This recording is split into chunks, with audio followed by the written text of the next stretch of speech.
నమస్తే ఫ్రెండ్స్, నేను మీ Sravani Harsha. Welcome back to our channel. ఇవాళ మన కథ ఆడపిల్ల ఆత్మగౌరవం. కథని చివరి వరకు వినండి, నచ్చితే లైక్ చేయండి. ఈ కథ పైన మీ విలువైన స్పందనని కామెంట్ రూపంలో మాకు తెలియజేయండి. కొత్తవారు ఎవరైనా చూస్తున్నట్లయితే మన ఛానల్ని సబ్స్క్రైబ్ చేసుకోండి. ఎంతో గారాబంగా అరచేతుల్లో పెట్టుకుని చిన్నప్పటి నుంచి గాజు బొమ్మలా పెంచుకున్న కూతుర్ని అలా విధవరాలిగా చూడగానే జానకి గారి గుండె ఒక్కసారిగా పగిలిపోయింది.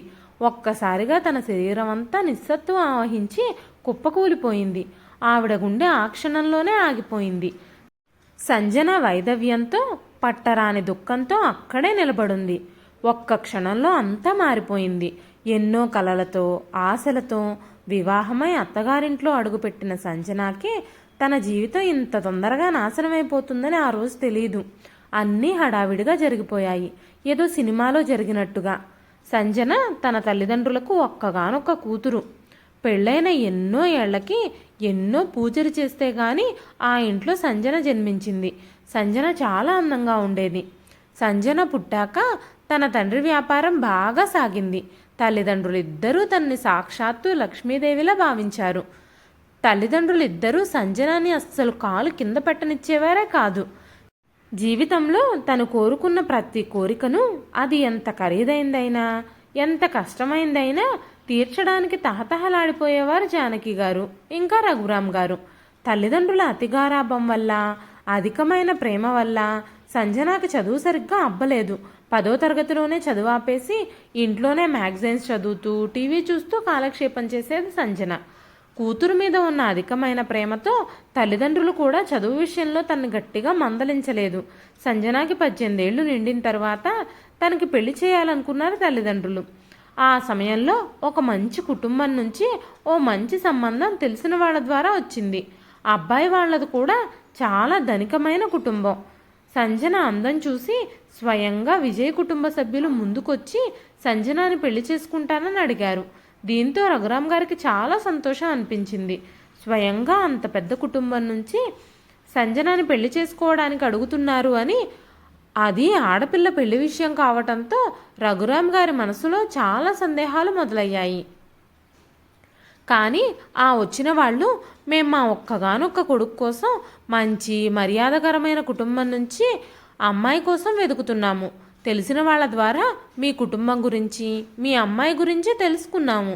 మీ అమ్మాయి ఫోటో చూసిన మా అబ్బాయి విజయ్ ఫోటో చూడగానే మీ అమ్మాయిని ఇష్టపడ్డాడు. అందుకే మేము ఇక్కడ వరకు వచ్చాము అని చెప్పారు విజయ్ తల్లిదండ్రులు. దాంతో రఘురామ్ గారు చాలా సంబరంగా తన ఒక్కగానొక్క కూతురు పెళ్ళి ఏ లోటు జరగకుండా అంగరంగ వైభవంగా జరిపించారు. పెళ్లి జరిగిన వారం వరకు చుట్టాలు బంధువులు అందరూ ఆ పెళ్లి గురించే మాట్లాడుకున్నారు. అంత వైభవంగా జరిపించారు మరి పెళ్ళి. సంజన అత్తగారింటికి కూడా వెళ్ళిపోయింది. తన కూతురు పెద్ద కుటుంబానికి కోడలైనందుకు రఘురామ్ గారు, ఆయన భార్య ఎంతగానో సంతోషించారు.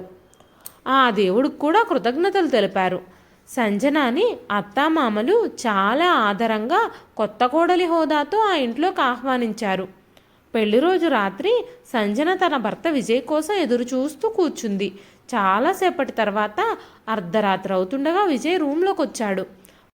మొదటి రాత్రి భర్త భార్యను ప్రేమగా చూడాలి, కానీ విజయ్ తనని జాలిగా చూస్తూ ఉండటంతో సంజనాకి తన చూపులోని అర్థమేమిటో అర్థం కాలేదు. ఏం జరిగింది, మీరు నా వైపు ఎందుకంత జాలిగా చూస్తున్నారు అంటూ అడిగింది సంజన. అప్పుడు విజయ్, సంజన, నీ అమాయకత్వం చూస్తూ ఉంటే నాకు నిన్ను మోసం చేయాలని అనిపించడం లేదు. నా తల్లిదండ్రులు మిమ్మల్ని మోసం చేశారు.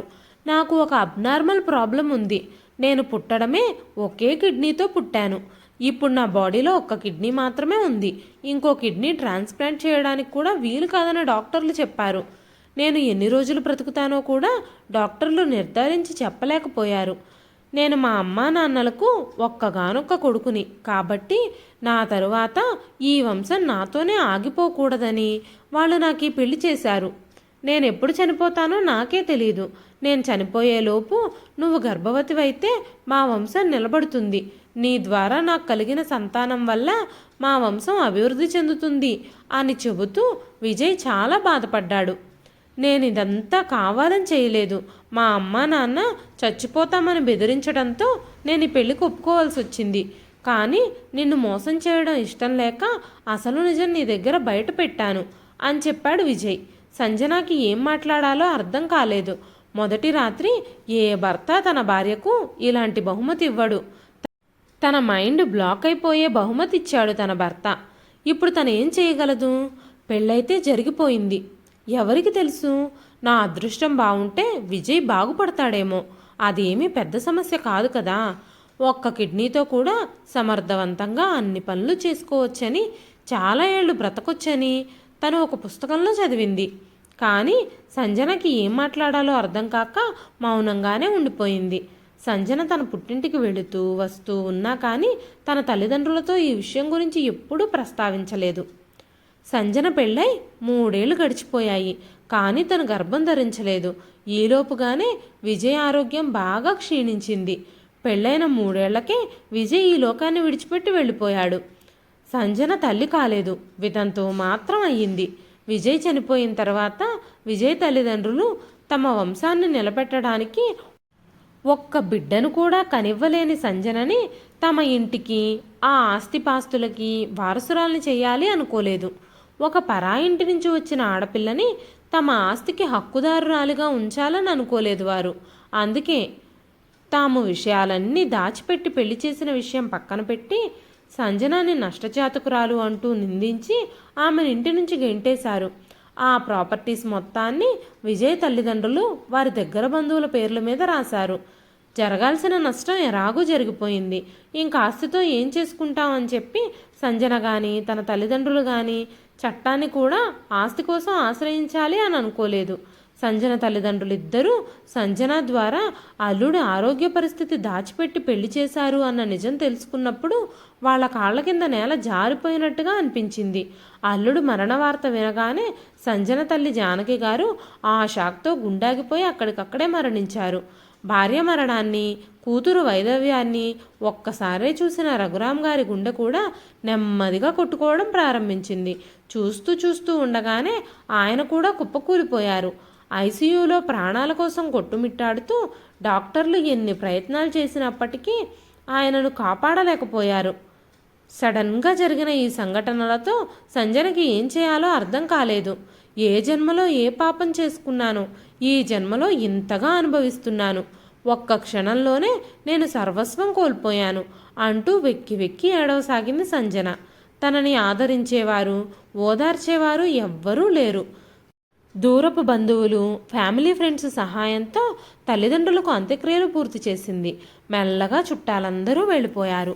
రఘురాం గారి ఆస్తి కొట్టేయాలన్న ఆలోచనతో ఉన్నవాళ్ళు మాత్రం సంజనని ఓదార్చే నెపంతో అక్కడే ఉండిపోయారు. రఘురాం గారి మరణానంతరం ఆయన చేసే వ్యాపారాన్ని సంజన చూసుకోవాలనుకుంది. కానీ సంజన పెద్దగా చదువుకోలేదు, వ్యాపారంలో నైపుణ్యాలు కూడా తెలియవు. రఘురాం గారు తన ఫ్రెండ్స్తో పార్ట్నర్షిప్తో ఈ వ్యాపారాన్ని నడిపించేవారు. ఇప్పుడు రఘురాం గారు చనిపోగానే ఆ ఫ్రెండ్స్ దురాశతో నష్టాలు చూపించి ఆ వ్యాపారం మొత్తాన్ని స్వాధీనం చేసేసుకున్నారు. ఇంకా సంజనాకి తల్లిదండ్రులు ఎంతో ప్రేమతో కట్టించి ఇచ్చిన ఇల్లు, ఇంటి ముందు ఎంతో విశాలమైన పెద్ద తోట, తండ్రి తన ఆఫీస్ వ్యవహారాలు చూసుకునే ఆఫీస్ బిల్డింగు మాత్రమే మిగిలిపోయాయి. సంజన చాలా రోజులు దుఃఖంలో మునిగిపోయింది. క్రమక్రమంగా తన తండ్రి సేవింగ్స్ అకౌంట్లో ఉన్న డబ్బులు కూడా మెల్లగా అయిపోయాయి. ఇప్పుడు సంజనాకి ఇంట్లో సరుకులు కొనుక్కోవడానికి కూడా డబ్బు లేదు. ఇంటిని నడిపించడం చాలా కష్టంగా మారింది. ఏదైనా ఉద్యోగం చేయడానికి కూడా తను పెద్దగా చదువుకోలేదు. చాలా ఆలోచించిన తర్వాత తెలిసిన వాళ్ళు, తమ తండ్రి వల్ల లాభం పొందిన వాళ్ళు ఒకరు సంజన పరిస్థితి చూసి ఒక చిన్న స్కూల్లో ఎల్కేజీ, యూకేజీ పిల్లలకి టీచర్గా సంజనని అపాయింట్ చేసుకున్నారు. ఆ స్కూల్లో టీచర్గా పనిచేస్తూ తన కనీస అవసరాలు తీర్చుకుంటూ జీవోత్సవంలా బ్రతుకుతుంది సంజన. ఇంతలో అకస్మాత్తుగా ఒకరోజు సంజన పెద్దనాన్న కొడుకు అరుణ్ సంజనని కలవడానికి వచ్చాడు. చిన్నప్పటి నుంచి సంజన, అరుణ్ కలిసి పెరిగారు. ఇద్దరు అన్నా చెల్లెళ్ళ మధ్య చాలా ప్రేమ ఉండేది. సంజన చదువు 10వ తరగతితోనే ఆపేస్తే అరుణ్ మాత్రం ఇంజనీరింగ్ పూర్తి చేసి అమెరికా వెళ్ళి అక్కడే ఎంఎస్ చేసి అక్కడే ఉద్యోగంలో సెటిల్ అయిపోయాడు. ఎన్నో ఏళ్ల తర్వాత తనని పరామర్శించడానికి వచ్చిన అన్నయ్యను చూసి సంజన భావోద్వేగానికి గురైంది. తన పట్ల తన అన్నయ్యకు ఉన్న ప్రేమను చూసి ఇంత పెద్ద ప్రపంచంలో నన్ను పట్టించుకునేవారు ఒకరున్నారు అనుకుంటూ చాలా రిలీఫ్గా ఫీల్ అయింది. అరుణ్ అక్కడున్నన్ని రోజులు సంజనని సంతోషంగా చూడాలని తన్ని సంతోషపరచడానికి ప్రయత్నించాడు. కానీ సంజన కోసం తన ఉద్యోగాన్ని కుటుంబాన్ని వదులుకుని అరుణ్ మాత్రం ఎన్ని రోజులను అక్కడ ఉంటాడు? ఏదో ఒక రోజు తను తిరిగి అమెరికా వెళ్ళిపోవాల్సిందే. ఆ తర్వాత రోజు సంజన తోటలో మొక్కలకు నీళ్లు పోస్తూ ఉన్నప్పుడు అరుణ్ సంజనతో, సంజన, ఇప్పుడు ఇంట్లో చిన్నాన్న చిన్నమ్మ లేరు. నువ్వు ఇంత పెద్ద ప్రపంచంలో ఒంటరిగా ఎలా జీవిస్తావు? వయసులో ఉన్న ఆడపిల్లవి ఒంటరిగా ఉంటే లోకులు కాకులు నిన్ను పొడిచి పొడిచి చంపేస్తారు. వితంతువైన ఆడదాన్ని ప్రతి మగాడు వేరే దృష్టితో చూస్తాడు. నీ వెనకాల నీకు తోడుగా అండగా నిలబడ్డానికి ఎవ్వరూ లేరు. నువ్వు ఇలా ఒంటరిగా ఉండడం నీకంత శ్రేయస్కరం కాదు. కాబట్టి నువ్వు మళ్ళీ పెళ్లి చేసుకో అని చెప్పాడు. అప్పుడు సంజన, అది ఎప్పటికీ జరగదన్నయ్య. ఒక్కసారి పెళ్లి పేరుతో మోసపోయాను. ఆ పెళ్లి వల్లే నేను తల్లిదండ్రులిద్దరినీ కోల్పోయాను. ఇంకా నా జీవితంలో పెళ్లికి స్థానం లేదు. బ్రతికినంతకాలం ఒక్కదాన్నే ఉంటాను. ఉండడానికి ఇల్లుంది. ఏదో ఒక పని చేసుకుంటున్నాను. ఇలాగే నా మిగిలిన జీవితాన్ని గడిపేస్తాను అంది సంజన. ఎన్ని రోజులని ఆ స్కూల్లో టీచర్లా పనిచేస్తూ నీ జీవితం గడుపుతావు? రోజులు ఎప్పుడూ ఒకేలా ఉండవు. నీకేదైనా ఇబ్బంది వస్తే, ఆరోగ్యపరమైన సమస్యలు వస్తే నీకెవరు అండగా ఉంటారు? నువ్వు ఒంటరిగా ఏం చేయగలవు అన్నాడు అరుణ్. ఇప్పుడు పరిస్థితులన్నీ బాగానే ఉన్నాయి కదా అన్నయ్య. నేను ఇలాగే నా రోజులు ఎలాగో ఈడ్చుకొస్తాను. ఏదైనా ఇబ్బంది అయితే అప్పుడు చూద్దాంలే అంటూ అరుణ్ ప్రతిపాదనని తిరస్కరించింది సంజన. కానీ సంజన మనసులో మాత్రం అరుణ్ అన్న మాటలు పదే పదే మారుమోగుతున్నాయి. నిజమే, అన్నయ్య అన్నట్టు ఒంటరి ఆడదాన్ని అందరూ వాడుకోవాలని చూస్తారు. ఎన్ని రోజులు నేను అందరి నుంచి తప్పించుకోగలుగుతాను? నాకు ఎలాంటి అండా లేదు. ఇప్పటికైతే మా అన్నయ్య నన్ను కలవడానికి వచ్చాడు. కానీ తను అమెరికా వెళ్ళిపోతాడు.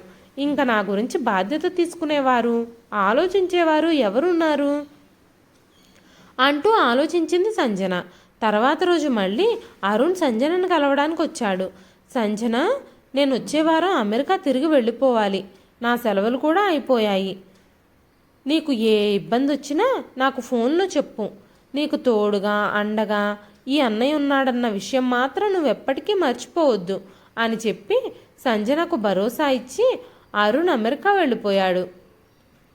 అరుణ్ అమెరికా వెళ్ళాక కూడా సంజనకి రోజు ఫోన్ చేస్తూ ఉండేవాడు. అరుణ్తో పాటు తన భార్య పిల్లలు కూడా సంజనతో మాట్లాడుతూ ఉండేవారు. క్రమక్రమంగా సంజన మనసు కొంచెం చెడు జ్ఞాపకాల నుంచి బయటకు వస్తూ ఉంది. ఈ జీవితం దేవుడు నాకెందుకు ఇచ్చాడో తెలియదు. భగవంతుడు నన్ను ఎందుకింత బాధకి వేదనకి గురి చేశాడో తెలియదు. ఇందులోంచి నేనేం నేర్చుకోవాలి అని ఆలోచించడం మొదలుపెట్టింది సంజన. చాలాసేపు ఆలోచించిన తర్వాత, చాలా రోజులు నిద్రలేని రాత్రులు గడిపిన తర్వాత సంజనకి ఒక ఆలోచన వచ్చింది. తన ఇంటిని ఒక అనాథాశ్రమంగా మార్చాలి అనుకుంది. వెంటనే ఈ విషయం అరుణ్కి ఫోన్ చేసి ఆ ఇంటిని అనాథాశ్రమంగా మార్చాలని, తనలాగా దిక్కుమొక్కు లేని అనాథల్ని చేరదీయాలని అనుకుంటున్నానని తన నిర్ణయాన్ని తెలియజేసింది. నేను చేస్తున్న ఈ పని వల్ల చాలామంది అనాథలకు ఎవ్వరూ లేని లోటు తీరుతుంది.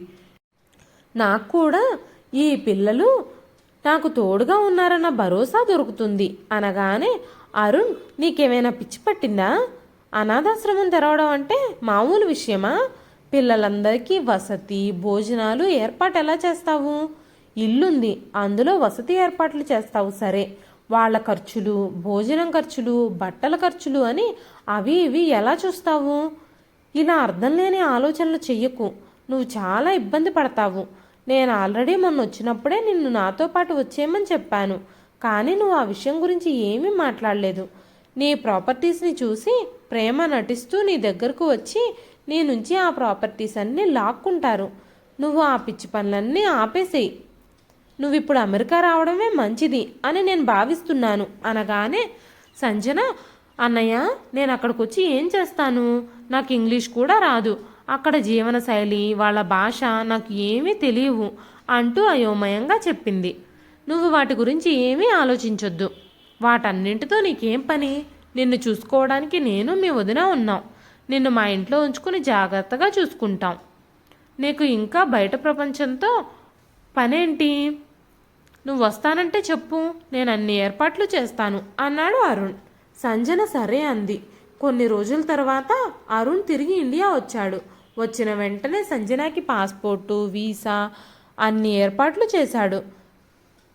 రఘురామ్ గారి ఆఫీస్ స్టాఫ్లో ఒక నమ్మకమైన వ్యక్తిని పిలిచి ఆ ఇంటిని, తోటని, ఇంకా మిగిలిన చిన్న చిన్న ప్రాపర్టీస్ని చూసుకోమని ఆయనకు అప్పచెప్పాడు. సంజన అమెరికా వెళ్ళడానికి అన్ని ఫార్మాలిటీస్ పూర్తయిపోయాయి.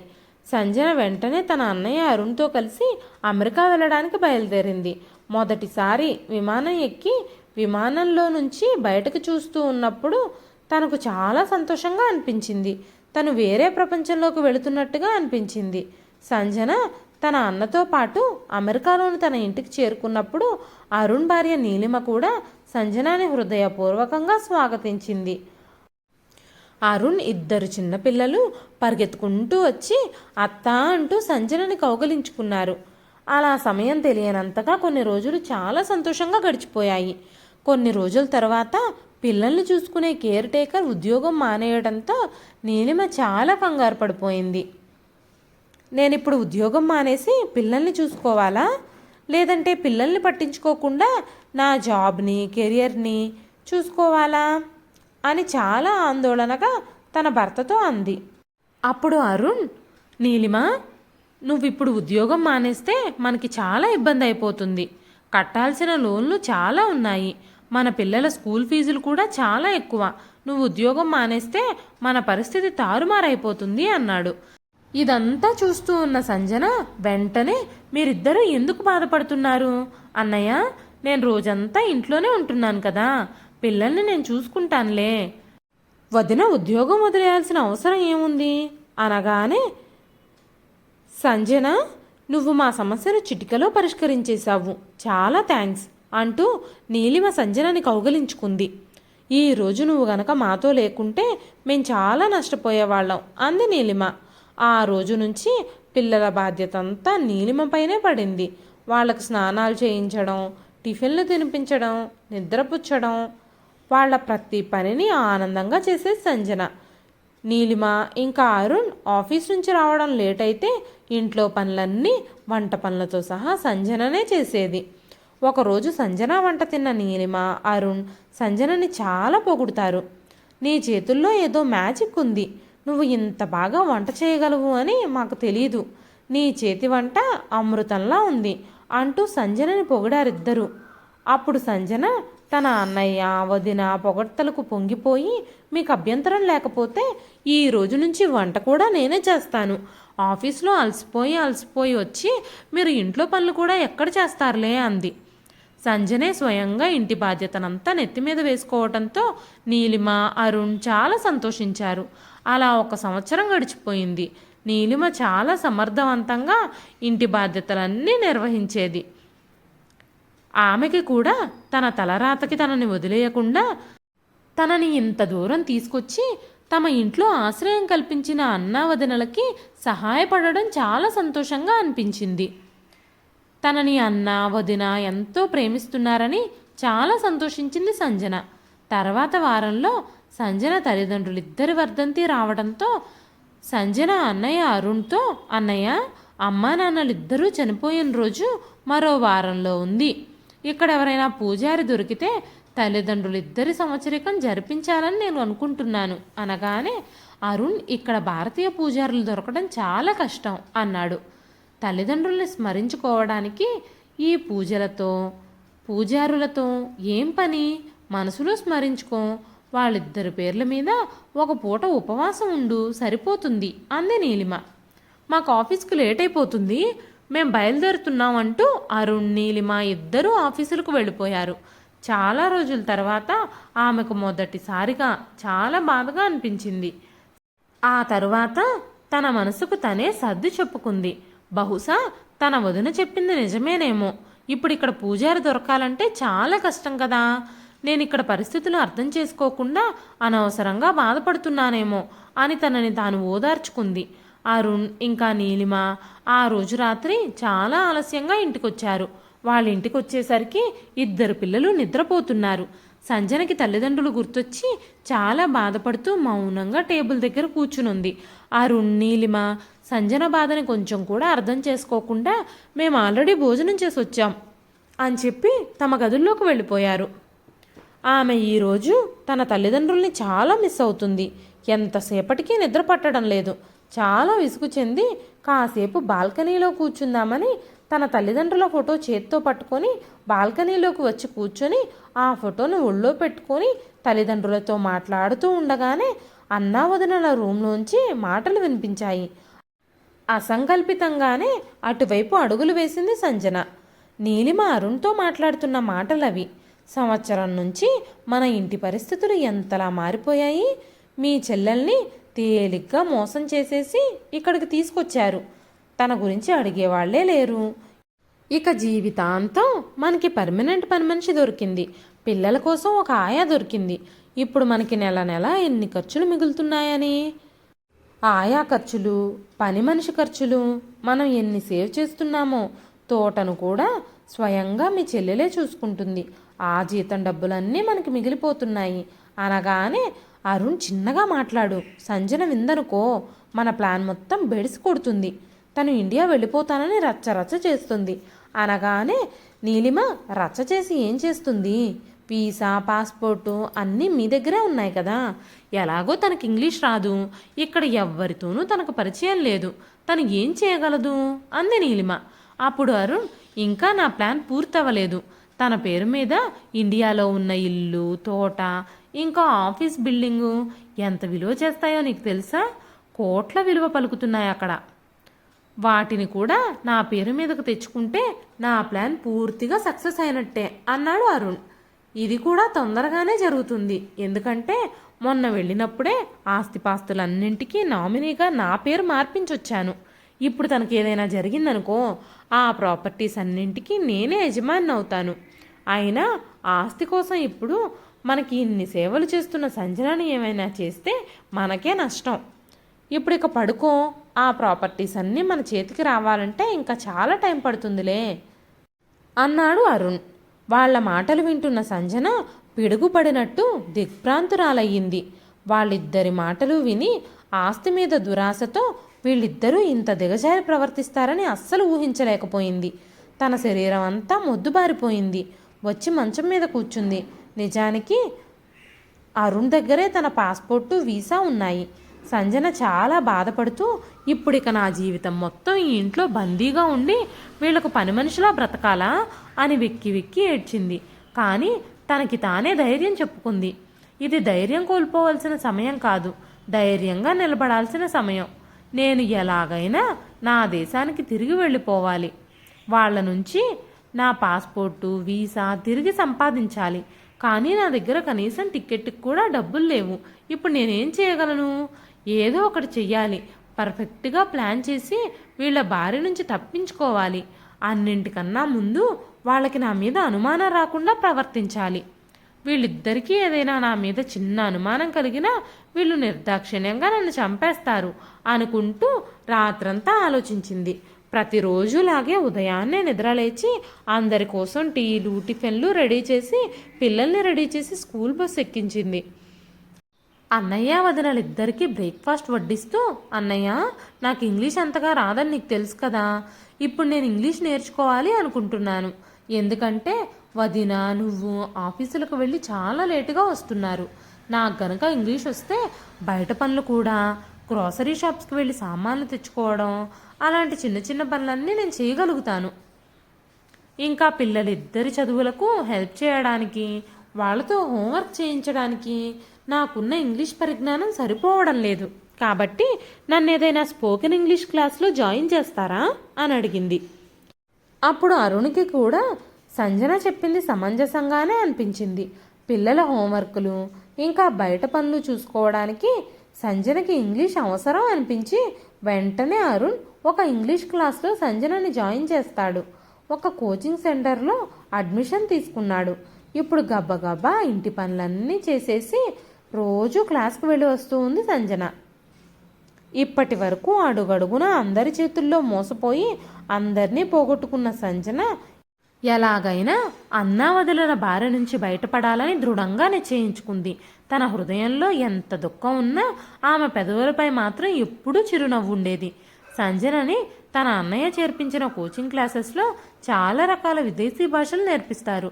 అక్కడ చాలామంది వేరే భాషలు నేర్చుకునేవారు కూడా ఉండేవారు. తనతో పాటు ఇంగ్లీష్ నేర్చుకోవడానికి వచ్చిన శృతి అనే అమ్మాయితో క్రమక్రమంగా స్నేహం పెరిగింది సంజనాకి. శృతి ఇండియా నుంచి పెళ్లి చేసుకుని అమెరికా వచ్చిన అమ్మాయి. తన భర్త శృతిని ఆ ఇంగ్లీష్ క్లాస్లో జాయిన్ చేశాడు. ఎప్పుడూ సంజన ముఖంలో ఏదో ఒక బాధ తొంగి చూస్తున్నట్టు శృతి గమనించింది. శృతి తనతో తెలుగులో మాట్లాడటంతో సంజన చాలా ఊరట చెందింది. ఇంత పెద్ద దేశంలో తన బాధ చెప్పుకోవడానికి కూడా ఎవ్వరూ లేరని ఫీల్ అవుతున్న సంజనాకి ఓ మంచి స్నేహితురాలు దొరికింది. సంజన బాధకి కారణం ఏమిటో తెలుసుకోవాలని శృతి చాలా ప్రయత్నం చేసింది. కానీ సంజన ఏమీ చెప్పలేదు. ఎందుకంటే తను ఇప్పటి వరకు చాలా విషయాల్లో చాలామందిని నమ్మి మోసపోయింది. ఇప్పుడు శృతిని నమ్మాలో వద్దో కూడా సంజనకు అర్థం కావడం లేదు. ఇంతకు ముందంతా సంజన అన్నా వదిన వాళ్ళిద్దరూ సంజనాతో చాలా మంచిగా మాట్లాడేవారు.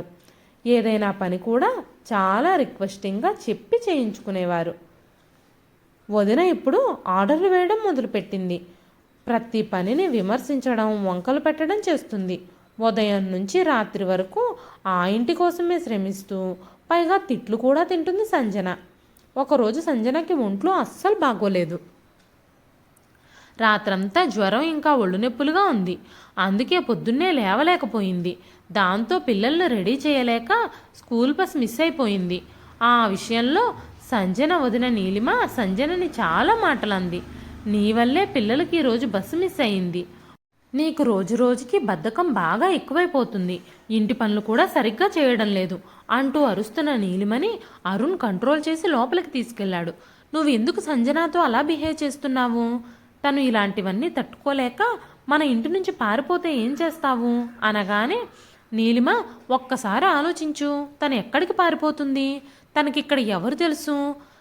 తనకి ఈ దేశంలో ఎవరున్నారని పారిపోవడానికి? మనం ఏం చేసినా తను ఇక్కడ ఉండాల్సిందే అనగానే, అరుణ్ అలా గొడ్డు చాకరీ చేసే పిల్లని అలా బాధ పెట్టడం ఎందుకు? నిన్ను నువ్వు కంట్రోల్ చేసుకో. తనకి మన విషయంలో అసంతృప్తి కలిగిందనుకో, అప్పుడు ఏం చేస్తాం అంటూ భార్యకు నచ్చజెప్పాడు. మరుసటి రోజు సంజన కోచింగ్ క్లాస్కి వెళ్ళినప్పుడు చాలా విచారంగా కూర్చుని ఉండడం చూసి శృతి దగ్గరకొచ్చి, ఏం జరిగింది? నువ్వెందుకు ఇంత బాధగా ఉన్నావు? నీకేదైనా బాధ ఉంటే నాకు చెప్పు, నేను చేతనైన సహాయం చేయగలుగుతాను అనగానే సంజన ఇక ఆపుకోలేక తన బాధనంతా, తన గత జీవితంలో జరిగిన సంఘటనలన్నీ శృతితో చెప్పింది. అప్పుడు శృతి, నువ్వెందుకు ఇవన్నీ భరిస్తున్నావు? మనం వెంటనే పోలీస్ కంప్లైంట్ ఇద్దాంరా అనగానే, పోలీస్ కంప్లైంటా? నా వల్ల కాదు. ఎందుకంటే నా వీసా, పాస్పోర్టు అన్నీ మా అన్నయ్య దగ్గరే ఉన్నాయి. నేను ఎలాగైనా సరే వీసా, పాస్పోర్టు వాళ్ళిద్దరి నుంచి తీసుకోవాలి. ఆ తర్వాతే నేను ఏదైనా చేయగలుగుతాను. నువ్వు గనక నాకు సహాయం చేయాలనుకుంటే నీ భర్తతో చెప్పి నాకేదైనా పార్ట్ టైం జాబ్ చూపించు. నేను ఆ ఇల్లు వదిలి రావడానికి నాకు సహాయపడుతుంది అన్నప్పుడు శృతి సరే అంది. సంజన చాలా ఆలోచించి ఒక ఉపాయం కనిపెట్టింది. సంజన ఇంటికి వెళ్ళేసరికి తన అన్నయ్య అప్పటికే ఇంటికి వచ్చున్నాడు. ఉదయం తన భార్య ప్రవర్తనకి సంజనకి సారీ చెప్పాడు. అయ్యో అన్నయ్య, వదిన కోపంలో ఏదో అంది. నేనెందుకు వదిన గురించి తప్పుగా అనుకుంటాను? నేను అసలు ఆ విషయాన్ని ఎప్పుడో మర్చిపోయాను. కానీ నీతో ఒక విషయం మాట్లాడాలి అనుకుంటున్నాను. నేను ఇక్కడికి వచ్చి 20 నెలలు అవుతుంది. నా వీసా గడువు 2 సంవత్సరాలు మాత్రమే ఉంది. ఇంకా నాకు ఇండియాలో మాత్రం ఎవరున్నారు? నేను ఇంకా జీవితాంతం నీతోనే ఉండాలనుకుంటున్నాను. అందుకే నా వీసా గడువు పొడిగించమని నిన్ను అడుగుదామని అనుకుంటున్నాను అనగానే అరుణ్ చాలా సంతోషించి తనని ఇండియా పంపించేయమని అడుగుతుందేమో అని భయపడిన చెల్లెలు ఇప్పుడు తన దగ్గరకొచ్చి ఇక్కడే ఉండిపోతానని అనడంతో చాలా ఆనందం కలిగింది అరుణ్కి. తర్వాత రోజే స్లాట్ బుక్ చేసి వీసా ఆఫీస్కి సంజనని తీసుకెళ్లాడు. అక్కడ వీసా ప్రాసెస్ అంతా పూర్తయిన తర్వాత మరో 5 ఏళ్లు వీసా గడువు పొడిగించారు. అప్పుడే వీసా ఆఫీసులోనే అధికారుల ముందే సంజన తన అన్నయ్యని తన వీసా పాస్పోర్టు తనకివ్వమని అడిగింది. అధికారులందరూ అక్కడే ఉండటంతో అరుణ్ వెంటనే వీసా పాస్పోర్టు సంజనకిచ్చేశాడు. సంజన వెంటనే వాటిని బ్యాగ్లో పెట్టుకొని, అన్నయ్య, నా కోచింగ్ సెంటర్లో కొంచెం పనుంది, నువ్వు ఆఫీస్కి వెళ్ళిపో, నేను కోచింగ్ సెంటర్కి వెళ్ళిపోతాను అని చెప్పి అక్కడి నుంచి గబగబా వెళ్ళిపోయింది. వెంటనే సంజన శృతికి ఫోన్ చేసి కోచింగ్ సెంటర్ దగ్గర కలవమని చెప్పింది. సంజన శృతి కలిసి వీసా పాస్పోర్టు చాలా జాగ్రత్తగా భద్రపరిచి వీసా పాస్పోర్ట్ జిరాక్స్ కాపీలు అన్నీ తీసి కొన్ని కాపీస్ శృతి దగ్గర కూడా ఉంచుకుంది. శృతి సంజన కోసం తన భర్తతో చెప్పి ఒక పార్ట్ టైం జాబ్ కూడా వెతికించి పెడుతుంది.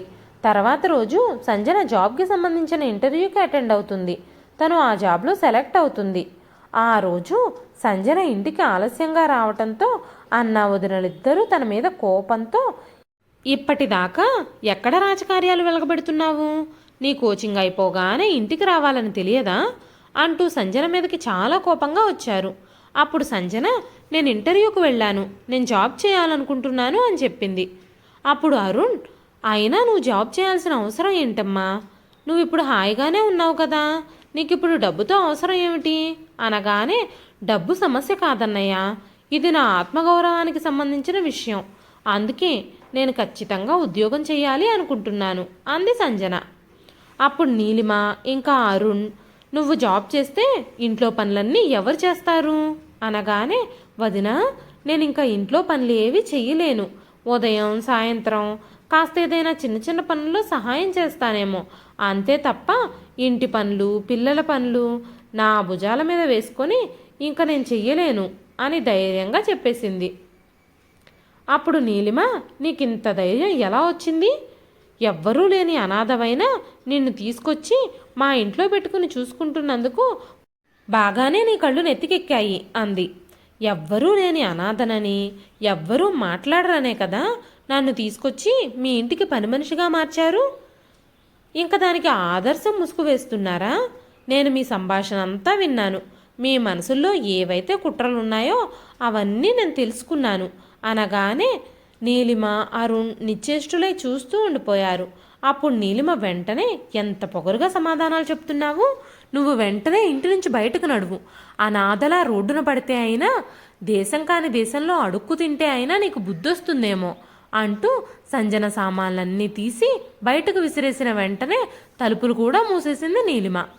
సంజన వెంటనే శృతికి ఫోన్ చేసి జరిగిన విషయం అంతా చెప్పింది. శృతి 1 నెల రోజులు సంజనకి తన అవుట్ హౌస్లో షెల్టర్ ఇచ్చింది. తర్వాత మెల్లగా సంజన ఉద్యోగంలో చేరాక తను ఒక హాస్టల్ని వెతుక్కుంది. ఆ పార్ట్ టైం జాబ్తో పాటు ఇంకో జాబ్ కూడా వెతుక్కుని సంజన బిజీ అయిపోయింది. తనిప్పుడు డబ్బులు కూడా బాగానే సంపాదిస్తుంది. అలా చూస్తూ చూస్తూ ఉండగానే 5 సంవత్సరాలు గడిచాయి. శృతి సహాయంతో సంజన ఇండియా వెళ్ళడానికి టికెట్ బుక్ చేసుకుంది. ఇండియా వెళ్ళగానే తన ఇల్లు తోట ఇంకా ఆఫీస్ బిల్డింగ్ని తను స్వాధీనం చేసుకొని అమెరికాలో సంపాదించిన డబ్బులతో తన ఇంటిని 2 భాగాలుగా చేసి తన తల్లిదండ్రుల పేరు మీద ఒక భాగంలో అనాథాశ్రమం మరో భాగంలో వృద్ధాశ్రమాన్ని స్థాపించింది. ఆశ్రమంలో చాలామంది తమ పనులు తామే చేసుకోగలిగే వృద్ధులున్నారు. వాళ్ళందరూ అనాథాశ్రమంలో పిల్లల్ని సొంత పిల్లల్లాగా జాగ్రత్తగా చూసుకుంటున్నారు. సంజన చాలా ఆలోచించి ఆశ్రమంలో పనిచేయగలిగే వృద్ధుల కోసం వాళ్ళు ఏ పనిలో నిపుణులో కనుక్కొని వాళ్ళు చేయగలిగే పనుల ద్వారా ఉపాధి కార్యక్రమాలు మొదలుపెట్టింది. చిన్నపిల్లలందరినీ గవర్నమెంట్ స్కూల్లో జాయిన్ చేసింది. ఆ చుట్టుపక్కల ఉన్న నిరుద్యోగ యువతను ప్రోత్సహించి కుటీర పరిశ్రమలు మొదలుపెట్టి అక్కడ వాళ్ళందరికీ పని కల్పించింది. రకరకాలైన పచ్చళ్ళు వడియాలు అప్పడాలు ఇంకా ఇతర గృహోపకరణాలు తయారు చేసి మార్కెట్లో విక్రయించేవారు. క్రమక్రమంగా వారి కష్టానికి ఫలితం లభించింది. వాళ్ళందరి పనులు బాగా జరిగి చాలా డబ్బులు సంపాదించడం మొదలుపెట్టారు. వృద్ధాశ్రమం పిల్లల ఆశ్రమం కలిసి ఉండడం వల్ల పిల్లలకు పెద్దల సాంగత్యం పెద్ద దిక్కు తోడుగా దొరికింది. పిల్లల వల్ల పెద్దలకు పిల్లల సాంగత్యం దొరికింది. కాబట్టి అందరికీ ప్రేమ ఆదరణ అందించబడ్డాయి. ఆశ్రమ వాతావరణం క్రమక్రమంగా ఇంటి వాతావరణంలాగానే మారిపోయింది. మెల్లమెల్లగా సంజన చాలా ఫేమస్ అయిపోయింది. అందరూ ఆమెను చాలా గౌరవించేవారు. తరువాత సంజన తన ఆస్తికి నామినీ ప్లేస్ నుంచి తన అన్నయ్య అరుణ్ పేరును తొలగించింది. తనకి తన అన్నా వదినల వల్ల థ్రెట్ ఉందని పోలీస్ స్టేషన్లో కంప్లైంట్ కూడా ఇచ్చింది. లాయర్ ఫోన్ చేసి అరుణ్తో జరిగిన విషయం అంతా చెప్పి, మీరు ఇండియాకి వస్తే పోలీసులు మిమ్మల్ని అరెస్ట్ చేస్తారు, ఇంకా సంజన విషయంలో జోక్యం చేసుకోవద్దు అని వార్నింగ్ ఇచ్చారు. సంజన తన సేవా కార్యక్రమాల్లో చాలా బిజీ అయిపోయింది. సర్వం పోగొట్టుకొని సర్వస్వం దూరం చేసుకొని నిస్సహాయంగా, ఒంటరిగా, అమాయకంగా అందరి చేతుల్లోనూ మోసపోయిన సంజన ఈరోజు అనేక మంది జీవితాల్లో వెలుగులు నింపుతుంది. అనేక మందికి ఆదర్శంగా నిలిచింది. ఇదండి ఈరోజు కథ. ఈ కథ మీకు ఎలా అనిపించింది? సంజన తీసుకున్న నిర్ణయం మీలో ఎంతమందికి నచ్చింది? మీ విలువైన అభిప్రాయాలని కామెంట్ రూపంలో మాకు తెలియజేయండి. ఈ కథ నచ్చితే ఒక లైక్ చేయండి. మరెన్నో ఇలాంటి ఇంట్రెస్టింగ్ కథల కోసం మన ఛానల్ని సబ్స్క్రైబ్ చేసుకోండి. మరొక మంచి కథతో మళ్ళీ కలుస్తానండి. అంతవరకు సెలవు.